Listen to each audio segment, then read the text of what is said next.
appointment দিয়াৰ দিনাখন ক'ম ভালকৈ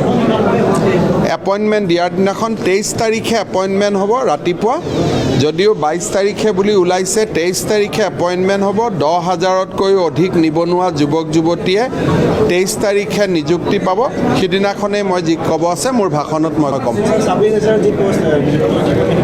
এইটো কিয় সুধি থাকিব লাগে যেতিয়া হ'ব আপোনালোকে সুধিব আপোনালোকে পকাই গৈ নিউজ কৰি মানুহৰ মাথাটো বেয়া কৰি দিব এই কামবিলাকৰ পৰা দূৰত থাকক কেতিয়া 26,000 পৰীক্ষা ৰিজাল্ট হৈছে কেতিয়া হ'ব সেইটো মুখ্যমন্ত্ৰীক 3খন মিটিঙত পাব 3খন মিটিঙতে সুধিব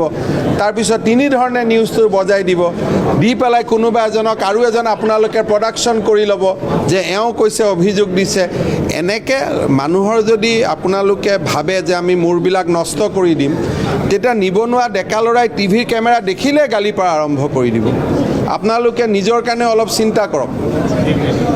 নিজৰ কাৰণেও আপোনালোকে চিন্তা কৰক এনেকুৱা কেৰেক্টাৰ এটা আপোনালোকে টিভিত লৈ গৈ বনাই দিয়ে দি গোটেই মানুহৰ মূৰবিলাক বেয়া কৰি দিয়ে এইটো ভাল কথা নহয় ক'তো ভাল ক'ৰবাত কোনোবাই মুখ্যমন্ত্ৰীক সুধি থাকে নেকি যে কেতিয়া ৰিজাল্ট দিব মুখ্যমন্ত্ৰীয়ে পৰীক্ষা পাতে নেকি পৰীক্ষাটো কণ্ট্ৰলাৰে পাতে তাতে গৈ সুধিব লাগে কেতিয়া এপইণ্টমেণ্ট দিব জানেই 23 তাৰিখে দিব বুলি পেপাৰত ওলাই গৈছে তাৰপিছতো সুধিব সোধাৰ পিছত যদি ক'ৰবাত মোৰ মুখেদি 11টা আৰু 2টা ক'ৰবাত 2খন বাৰ সোধোতে 2টা ওলাই গ'ল সেইটো গৈ আকৌ নিউজ কৰি দিব ই ৰাতিপুৱা 11 ক'লে গধূলি 2 ক'লে ইয়াত কি ৰহস্যৰ গুণ আছে এইটো বাদ দিয়ক না অসমখন নিৰ্মাণ কৰিব সাংবাদিকৰো সহায় লাগিবতো আপোনালোকে যদি সহায় নকৰে কেনেকৈ অসমখন নিৰ্মাণ হ'ব